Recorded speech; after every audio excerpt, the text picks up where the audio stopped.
이사야서 53장 1절로 6절의 말씀을 다 같이 한음성으로 봉독하시겠습니다. 우리가 전한 것을 누가 믿었느냐? 여호와의 팔이 누구에게 나타나느냐? 그는 주 앞에서 자라나기를 연한 순 같고 마른 땅에서 나온 뿌리 같아서 고운 모양도 없고 풍채도 없은즉 우리가 보기에 흠모할 만한 아름다운 것이 없도다. 그는 멸시를 받아 사람들에게 버림을 받았으며 간구를 많이 겪었으며 질고를 아는 자라. 마치 사람들이 그에게서 얼굴을 가리는 것 같이 멸시를 당하였고 우리도 그를 귀히 여기지 아니하였도다. 그는 실로 우리의 질고를 지고 우리의 슬픔을 당하였거늘 우리는 생각하기를 그는 징벌을 받아 하나님께 맞으며 고난을 당한다 하였노라. 그가 찔림은 우리의 허물 때문이요 그가 상함은 우리의 죄악 때문이라.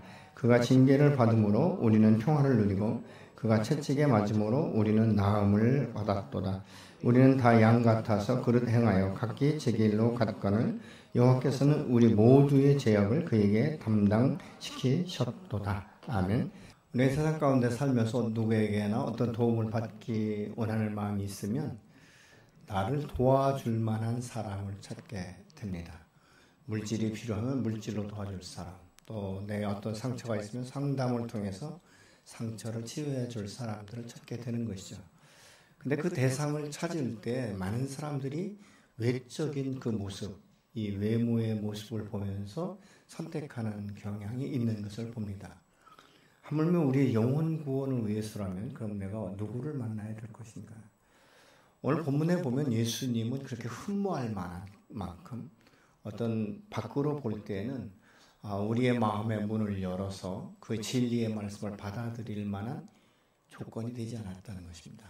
얼굴도 외모도 그의 어떤 가정 배경도 어떤 백그라운드도 없는 이런 어떻게 보면 무명의 사람인데 하나님께서 그를 통해서 구원의 그 메시지, 그 구원의 길을 여신다는 것을 귀로 듣지만 마음으로 받기 어려운 것은 그의 외적인 요인이 충족시켜지지 않기 때문에 그런 것을 우리가 볼 수 있게 되는 것이죠.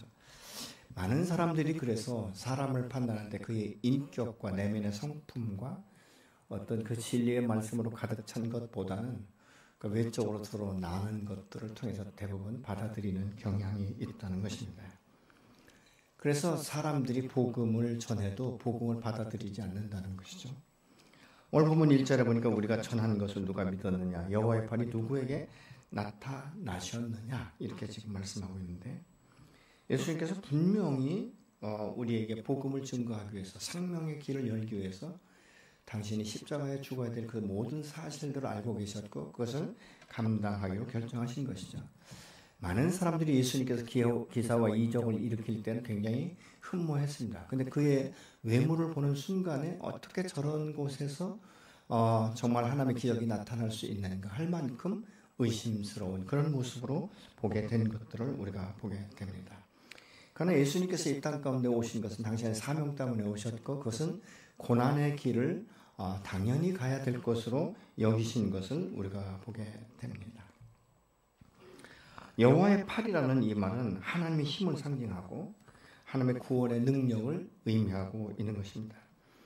하나님의 모든 구원의 능력을 가지고 이 땅에 오신 그 주님이 우리 앞에 나타났지만 믿는 사람들이 없었다라는 지금 말을 하고 있는 것이죠.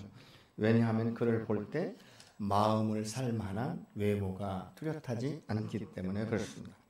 2절에 보니까 그는 주 앞에서 자라나기를 연한 순 같고 마른 땅에서 나온 뿌리 같아서 고운 모양도 없고 풍채도 없은즉 우리가 보기에 흠모할 만한 아름다운 것이 없도다 이렇게 말씀하고 있어요. 시골에서 농사를 짓다 보면 농작물이 그냥 정말로 그 옥토에서 이 성장하는 그런 그 모든 것들은요 순조롭게 올라오는 것을 볼 수 있거든요. 근데 정말 땅이 마르고 메마른 땅에서 이렇게 그 순을 내는 걸 보면 아주 연약한 모습으로 순이 나와요. 그래서 어떤 때는 농부들이 볼 때 여기에서 무슨 열매를 딸 수 있을까 할 만큼 의심스러운 그런 모습들이 생긴다는 것입니다. 여기서 흠모할 만한 이 언어의 뜻은 몹시 바라다, 탐내다 이런 의미가 있어요. 그러니까 예수님의 외적인 모습을 볼 땐 그냥 흠모할 만한 것도 없지만 탐낼 만한 것도 없다는 것이죠. 그러니까 보편적인 사람보다도 못났다. 우리가 그렇게 볼 수 있는 것이죠. 그런데 우리가 생각해보면 여러분 외모와 구원이 무슨 관계가 있습니까? 우리가 복음을 들을 때도 보면 외모로 좀 뚜렷하고 이 확실한 사람들은 사람들이 그래도 기대감을 가져요. 근데 자기가 볼 때 참 너무 쉽게 생각하고 하찮게 보여지면 사람들이 그를 대할 때 막대하는 것을 우리가 볼 수 있지 않습니까? 본 지가 오래되지 않았는데도 말을 놓거나 함부로 이렇게 대하는 이런 그 모습들도 우리가 볼 수 있게 되는 것이죠. 또 그는 목수의 가정에서 태어났기 때문에 학벌도 없습니다. 정치적인 기반도 없었고 가문조차도 내놓으라 할 만큼의 가문이 아닌 것이죠. 이 전능하신 하나님의 구원자라고 할지라도 왜 하나님께서는 이런 모습으로 보내셨을까?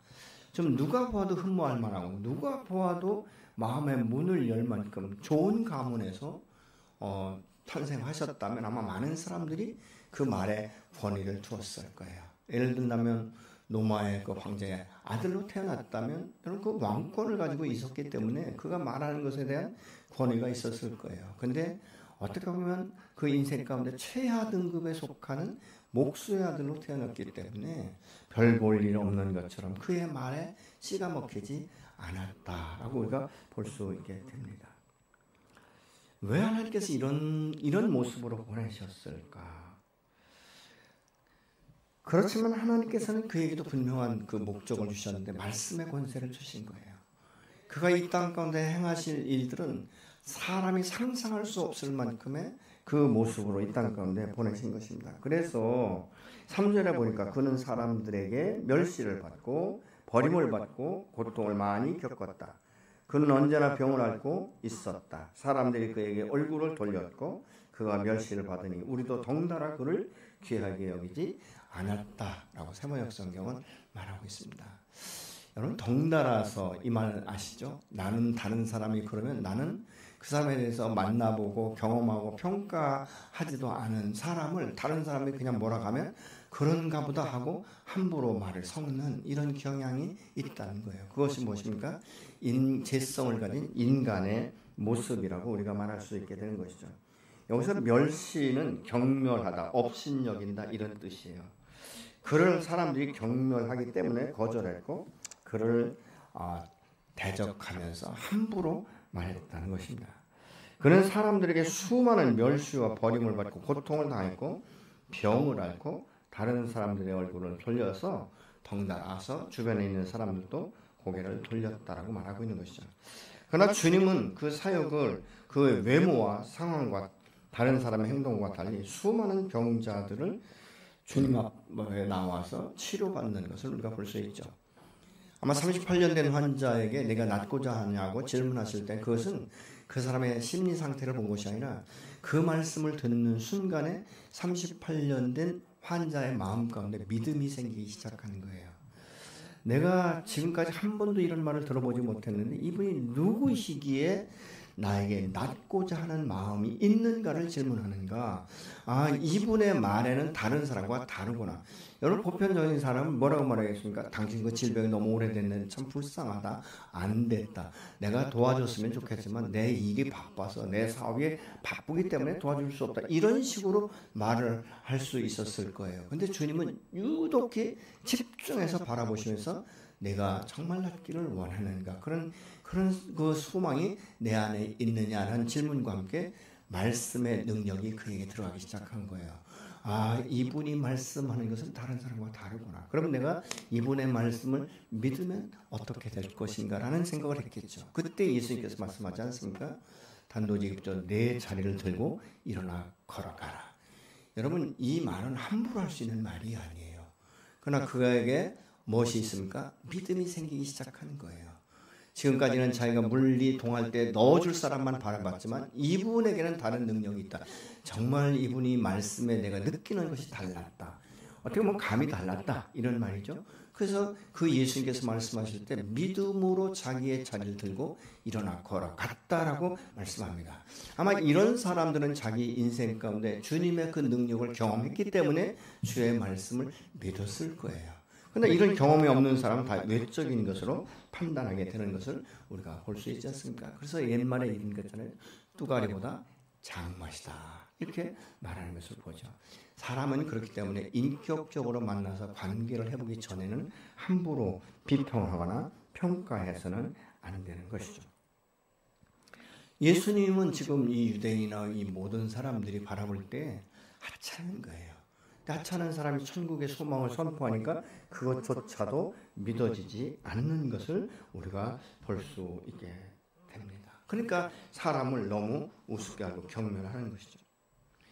주님은 이 사람들의 생각과는 전혀 다른 모습을 우리가 볼 수 있게 되는 것이죠.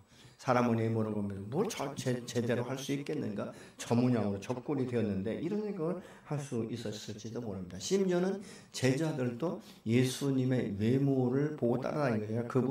그들은 예수님의 주변에서 예수님이 행하는 그 이적을 보고 따라다니기 시작하는 거예요.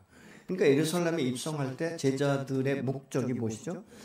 이번에 이 능력의 그 주님이 예루살렘 성에 들어가서 이 로마의 압제에서부터 해방되는 왕으로 임명된다면 우리는 그 곁에서 무엇이 될까? 그러니까 제자들이 그러잖아요. 누가 저하고 누가 우할 것인가? 이런 것만 생각하잖아요. 다른 제자들은 그 시기하고 질투하면서 무슨 생각했을까요? 나는 어떤 장관의 자리에 나를 앉힐 것인가? 아마 이런 생각을 먼저 했겠죠. 그런데 예수님께서 아무런 어떤 힘도 발휘하지 못하고 그 사람들의 채찍에 맞고 뼈가 드러날 만큼 그 고통스러운 이 모습을 보면서 이 제자들의 마음 가운데 상실감이 오기 시작하는 것이죠. 그러니까 죽기까지 따르겠다고 말했던 베드로까지도 심지어는 배반하는, 저주하고 정말로 맹세하는 이런 어처구니 없는 일들이 일어나는 것들을 우리가 봅니다. 그래서 사람들이 생각할 때 예수님의 죽음은 당연한 것으로 생각했어요. 그래 저문양으로 그렇게 엉뚱한 짓을 하고 다니니까 오해받을 만하지. 그러니까 우리가 모르는 어떤 죄라도 있기 때문에 예수님이 저렇게 고문을 당하시겠지, 십자가에 달리시겠지, 이렇게 선입견을 가지고 생각을 했다 그 말입니다. 만약 이런 모습들을 볼 때 나라면 어떻게 했을까? 4절에 보면 그런 실로 우리가 받아야 될 고통을 대신 받고 우리가 겪어야 할 슬픔을 대신 겪었다. 그러나 우리는 그가 징벌을 받아서 하나님에게 맞으며 고난을 받는다고 생각하였다라고 이 세번역 성경은 말합니다. 여기서 실로라는 말은 진실로, 참으로 이런 뜻이에요. 그는 내가 감당해야 될 모든 고통과 질병으로 인해서 아픔과 삶의 짐을 진실로 대신 지고 감당하신 것이다라는 이 뜻이 이 안에 내포되어 있는 거예요. 여러분, 가족 중에서도 어떤 가정 가운데 문제가 생기면 한 사람에게 계속적으로 집중적으로 공격할 때가 있어요. 예를 들어서 결혼을 했는데 이 새 며느리가 들어오면서부터 가정에 불화가 일어나고 사업이 잘 안 되고 이러면 어떻게 생각하는지 아십니까? 그 가족 중에서 그걸 말하는 거예요. 사람 하나 잘못 들어와서 집안이 망했다. 사람 하나 잘못 들어와서 이 집안이 지금 풍지박산이 나게 되었다. 우리 가정 가운데 이 문제인 이 한 사람이 들어오기 때문에 서로 가족 간과의 관계가 깨졌다. 이런 식으로 몰아가는 거예요. 그러면 여러분, 그렇게 당하는 사람이 얼마나 억울하겠습니까? 얼마나 원통하겠습니까? 근데 그의 말을 누구도 들어주려고 하지 않는다는 것이죠. 지금 주님이 지시는 이 고통과 슬픔과 징벌은 하나도 그에게 해당되는 사항이 없어요. 그럼에도 불구하고 왜 사람들이 그 모든 것들을 그에게 덮어 씌우는가? 그에게 모욕과 멸시를 당하는데 주님은 왜 그것을 참고 계셨을까? 누구 때문입니까? 마치 도살장에 끌려가는 암소처럼 잠잠히 왜 그 길을 가셔야만 했는가? 어떤 때는 이해가 되지 않는 것이죠. 주님이 십자가에 죽기까지 지신 그 질과 슬픔과 고난은 다 우리가 겪어야 될 그 죄와 질병의 몫인 것이에요. 그 자리에 주님이 서는 것이 아니라 내가 서야 될 그 자리라는 것입니다. 그럼에도 불구하고 많은 사람들이 쉽게 말하기를 자기 자신의 문제 때문이라고 말한다는 것입니다. 왜 그렇습니까? 자신이 죄인이기 때문에 다른 사람을 이해하지 못하는 것입니다. 그럼 누가 죄인인가? 여러분 전도해본 분도 한 번만 전도해보신 분들도 알 거예요. 난 기독교인이 제일 재수없는, 제일 기분 나쁜 말은 내가 죄인이라는 것이다.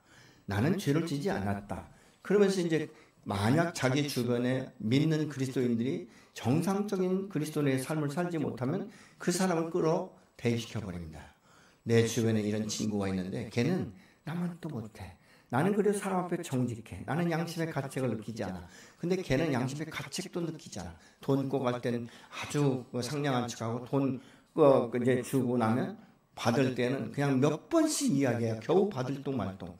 얼마나 사람들 앞에 말과 행동이 다른지 이런 이야기도 자꾸 하는 거예요. 그러니까 무엇입니까? 나는 죄인이 아니다. 그렇기 때문에 내가 믿는 하나님이 필요 없다. 내가 믿는 예수가 필요 없다라고 지금 반박하는 모습을 봅니다. 그런데 로마서 3장 23절은 뭐라고 말합니까? 모든 사람이 죄를 범하였음에 하나님의 영광에 이르지 못한다. 이렇게 말씀하고 있지 않습니까? 여기서 이르지 못하더라 이 말은 너무 늦게 오다, 부족하다, 배제되다 이런 뜻이에요. 그래서 하나님이 주셨던 본래의 모습을 다 잃어버렸다는 것입니다. 우리가 전도하다 보면 대부분의 사람들이 이 문제 때문에 문제가 되는 것을 보지 않습니까? 왜요? 사람들이 하나님과 자신의 관계를 보지 않는 거예요. 자신과 이웃과의 관계만 보이는 거예요. 눈에 보이는 사람의 행동을 보고 말하는 것이죠. 저 사람이 예수 믿고 천국 간다면 나는 천국보다 더 좋은 곳에 갈 수 있다. 왜? 나는 저 사람이 하지 않는 선한 사역을 하고 있고 저 사람이 불쌍히 여기지 않는 사람을 나는 도와주는 사람이다. 그리고 나는 나름대로 정직한 사람이다. 그렇기 때문에 다른 사람들이 나를 말할 때 너는 법 없이도 살 사람이다. 이렇게 자랑스럽게 말하고 있지만 하나님이 지금 말씀하시는 관점은 무엇입니까? 그것이 아니라 너는 창조의 그 피조물로서의 자격을 상실했다는 것입니다. 무엇 때문에? 죄 때문에 그렇다는 것입니다. 그렇기 때문에 사람들이 자신이 죄인인 것조차도 모르는데 이것은 어둠의 영에 이 사단의 역사에 의해서 자기가 속고 있다는 사실을 알지 못하는 것입니다. 그래서 이 내가 주인 되어서 내 마음대로 사는데 내가 왜 죄인이냐고 오히려 반박하고 있지 않습니까? 세상이 자기 나름대로 사는 사람처럼 모두가 다 그렇다면 어떤 문제가 일어나겠습니까? 여러분 우리는 이 땅과 이 민족의 정치인들을 보세요.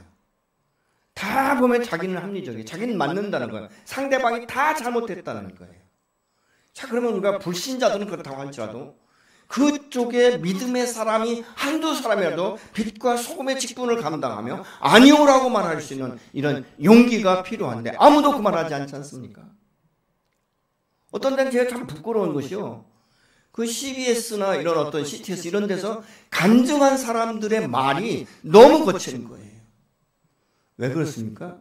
저는 그렇게 생각해요. 그들 안에 복음이 없다. 생명이 없다. 하나님을 두려워하지 않는다라는 것을 저는 생각합니다. 오히려 그래서 그들을 위해서 우리가 기도해야 될 필요가 있는 것이죠. 근원적인 죄에 대해서 생각하지 않고 행동하는 사람들이 너무 많다는 것입니다. 그렇기 때문에 자신이 죄를 인정하지 않는 것입니다. 세상은 그래서 혼돈에 빠지게 되어 있는 것이죠. 인간의 가장 큰 문제는 물질이나 명예나 어떤 실력의 문제가 아니에요. 죄의 문제인 것입니다. 여러분 부부간에도 이 죄가 들어올 수 있는 틈을 열어놓으면 관계가 어려워집니다. 이것이 깊어지면 심각한 위기를 우리가 처하게 되지 않습니까? 이혼해야 될 것인가, 그냥 살아야 될 것인가, 이런 갈등이 있죠. 여러분 부모와 자녀 관계 가운데도 틈이 생기면요 반목 현상이 일어납니다. 자식이 부모의 말을 거역하기 시작하죠. 아빠는 뭐 제대로 사나? 그런데 왜 나보고만 그렇게 해야 돼? 이런 문제들이 자꾸 야기되면서 한 가정 가운데 있지만 화목한 가정, 평안한 가정, 기쁨이 가정이 아닌 거예요. 그냥 서로 만나면 보기 싫고 기분 나쁘고 언짢고, 그러니까 대화가 중단되다 보니까 어렵다는 것이죠. 무엇입니까? 여러분 어둠의 영이에요. 여러분 이 어둠의 영이 틈탄한 것을 허락하지 마시기 바랍니다. 그래서 우리가 분별력이 필요한 거예요. 진리의 말씀으로 대적하는 것이죠. 그래서 이것을 깨닫는 자가 먼저 예수의 이름으로 어둠의 영을 결박해야 될 줄로 믿습니다. 여러분 우리의 죄의 그 죄성의 문제는 눈에 보이지 않는 거예요. 손으로 잡을 수 없는 거예요. 느낄 수 없는 거예요. 그런데 여러분, 이 죄의 문제가 바로 심판이 오지 않는다고 해서 죄가 없어지니까 시간이 해결해 줍니까? 아니에요, 여러분. 죄는 나도 모르게 쌓이기 시작하는 것이죠. 한 겹, 두 겹 쌓이기 시작합니다. 근데 이것이 쌓이다 보면 양심의 가책을 느끼지 않습니다. 마음이 단단하게 아주 견고한 길가밭과 같이 되는 것이죠. 그래서 성경은 뭐라고 말합니까? 양심에 화인 맞았다, 이렇게 생각을 하고 있는 것 아니겠습니까? 그러나 여러분, 죄는 내가 무감각하고 그거에 대해서 해결하려고 하지 않는 것뿐이지 죄의 결과는 조금 더 변함이 없어. 반드시 심판 때에 이르게 된다는 것이죠. 그래서 계시록은 뭐랍니까? 영원한 사망에 이르게 된다. 그래서 이 로마서 6장 23절도 죄의 삭은 사망이다, 이렇게 분명히 말씀하고 있지 않습니까? 이것이 해결되지 않으면요, 참 아픈 것이 다음 세대로 흘러간다는 것입니다. 신명기 5장 9절에 보면 3, 4대까지 흘러가게 된다라고 말하고 있지 않습니까? 죄는 저절로 소멸되지 않기 때문에 반드시 그 값을 치러야 되는데, 예수님께서는 이 죄가 죄인 줄 모르고 살아가는 사람들의 죄값을 대신 지불하기 위해서 자신의 생명을 하나님이 주신 그 사명에 따라서 내어주신 줄로 믿습니다. 그럼에도 불구하고 죄인은 십자가에 달리시기까지 당하신 온갖 모욕과 채찍과 이 모멸과 이런 모든 것들에 대해서 누구 하나도 그분은 죄인이 아닙니다라고 말하지 않아요. 예수님이 죽을 병을 치료해준 사람까지도 예수님 앞에 나서서 그분은 선한 분입니다, 그분은 치유의 사람입니다, 그분은 우리의 영혼을 새롭게 구원하신 분입니다라고 변명조차 하지 않는다는 것이죠. 왜 그렇습니까? 되려 그렇게 했다는 자기가 죽을까봐 두려워하는 거예요. 자신의 생명을 더 소중하게 여기기 때문에 그런 것 아니겠습니까? 아니, 오히려 눈길마저 주지 않습니다. 그리고 함께 조롱하고 저주하고 멸시하는 자리에 서게 되는 것들을 우리가 성경을 통해서 알 수 있게 되는 것이죠. 우리는 다른 사람의 죄에 대해서는 굉장히 예민합니다. 아주 예리하게 비판하고 판단합니다. 근데 자기의 죄에 대해서는 가능하면 합리화시키고 두루뭉술하게 넘어가 주기를 원하는 것을 우리가 보게 되지 않습니까? 그렇기 때문에 변화가 없는 거예요. 여러분, 예수 믿는 사람은 죄에 대해서 민감해야 되지만 이 죄가 자신에게 있다는 사실을 인정한다면 바로 하나님 앞에 고백해야 될 줄로 믿습니다. 그래야 변화가 있는 거예요. 여러분, 신앙생활하고 10년, 20년이 된 것이 중요한 것이 아니라 나는 예수 믿고 나서 어떤 면에서 한 가지로 변화가 있는가를 우리는 돌아봐야 될 줄로 믿습니다. 전혀 변화가 없다면 나는 주님의 그 십자가에 대해서 다시 한번 묵상하고 기억해야 될 줄로 믿습니다. 여러분, 우리가 흉악범과 다른 점이 있다면 그들은 그 죄를 행동으로 나타낸 현행범인 거예요. 그런데 내 죄는 교양과 의지로 아주 철저하게 보호막을 입고 감춰져 있다는 것뿐입니다. 로마 3장 그래서 이 10절에는 기록된 바 의인은 없나니 누구 하나도 없다, 이렇게 말하고 있어요. 다시 말하면 의인은 이 세상 가운데 하나도 없다라고 지금 말씀하고 있는 것이죠. 사람이요, 살면서 자기가 죄인인 것을 깨닫는 사람은 복인이에요. 여러분, 죄를 죄로 인정하지 않는 사람이 허다한데, 아 그래, 그건 맞아, 내가 죄인이야, 이렇게 말하는 사람은 그 안에 양심이 있고 생명이 살아있는 사람이에요. 다윗이 밧세바를 범했을 때 아무도 몰랐어요. 모르는 줄 알았어요. 근데 나단 선지자가 와서 직면을 시킬 때 바로 내가 왕임에도 불구하고 그렇습니다, 나는 죄인입니다, 이런 고백을 하잖아요. 근데 이 다윗이요, 자기가 죄인인 것을 깨달으면서 이렇게 말을 합니다. 시편 51편 10절을 보시겠습니다. 아, 하나님, 내 속에 깨끗한 마음을 창조하여 주시고 내 속을 견고한 심령으로 새롭게 하여 주십시오. 그래서 이 다윗은 자신의 깨끗하고 순수한 마음이 없는 것을 알았기 때문에 그 마음 가운데 새롭게 변화를 받기를 원하는 거예요. 그러니까 하나님, 내게 깨끗한 마음을 주시오, 깨끗한 양심을 달라고 지금 말하고 있는 것 아니겠습니까? 그래서 그것이 견고하게 내 안에 세워져서 나를 새롭게 창조하신 하나님의 목적대로 쓰임받기 원합니다. 이런 고백인 것이죠. 그래서 그는 가끔 가다가 자기의 영혼에 명령합니다.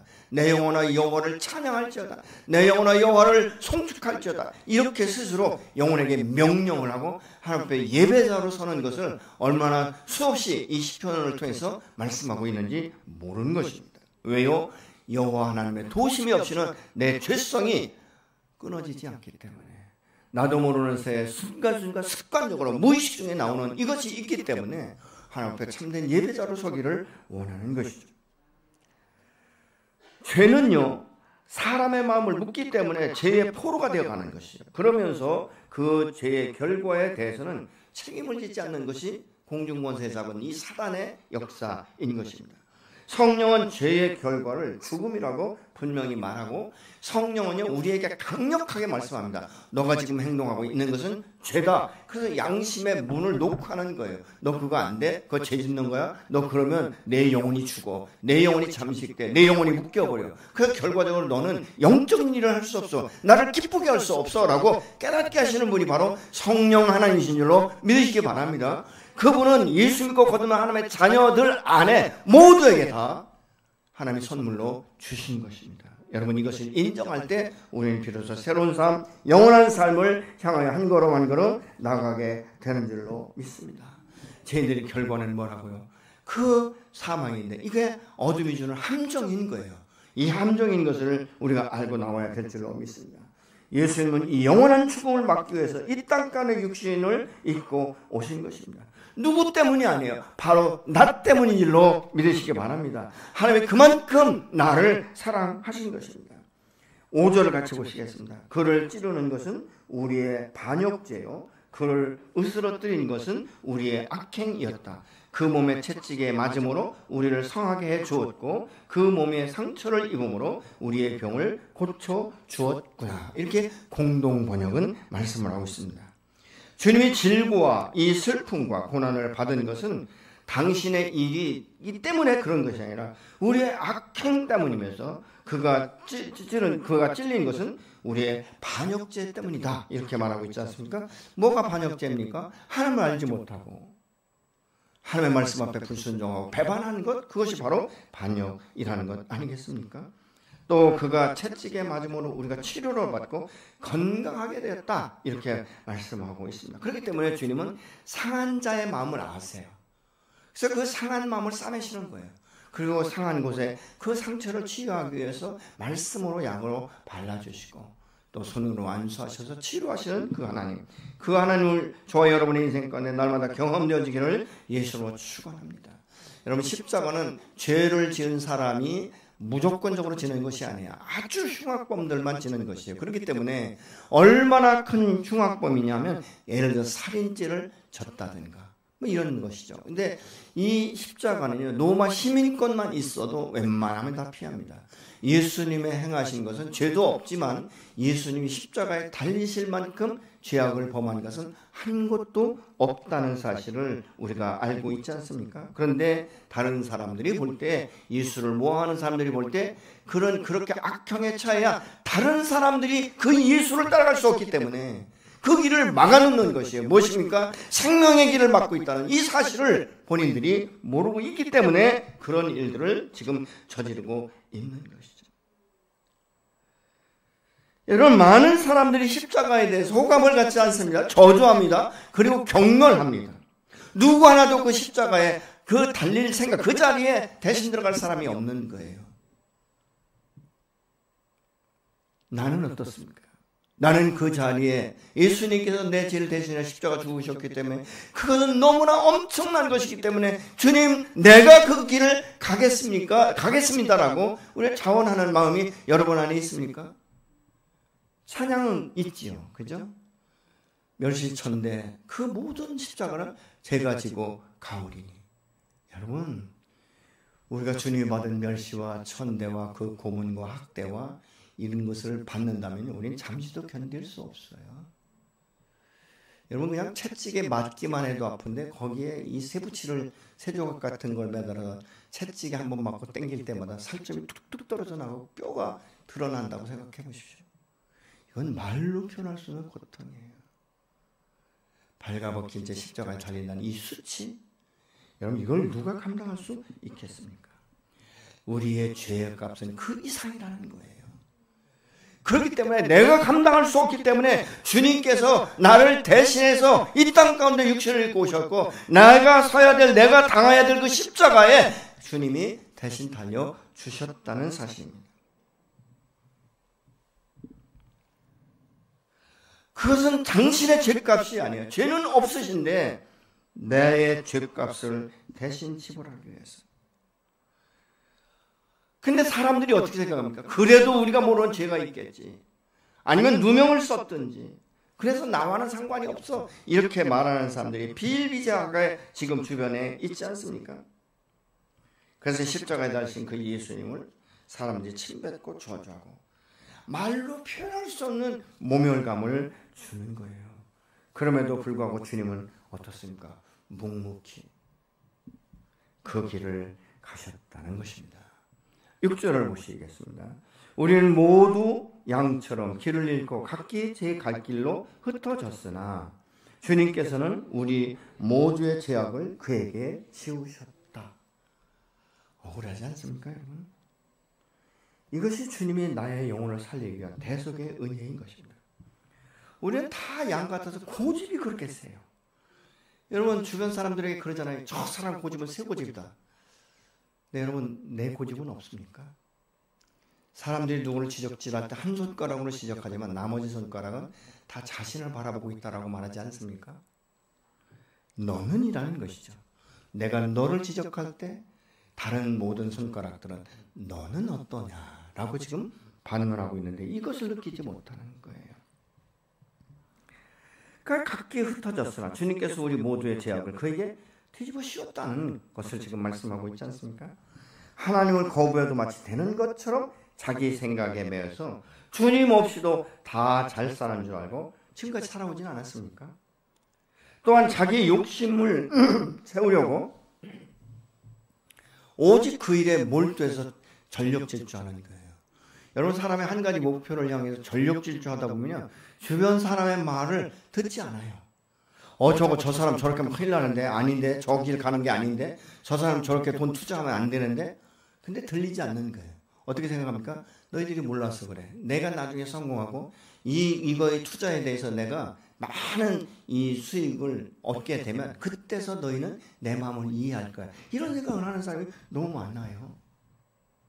어떨 때는 막 이 자동차가 막 달리는데 앞에 큰 어떤 돌이 있다든가 이 막힌 길이 있는 거예요. 그래서 옆에 있는 사람이 저거 그 길 막혔어. 그렇게 달리면 너 죽어, 사고나 죽어. 아니면 어떤 지진이 나가지고 다리가 끊어졌어요. 근데 막 전력 질주하는 거예요. 그때 옆에서 뭐라고 하니까 그만 서야 돼, 스톱해야 돼. 왜? 다리가 끊어졌어.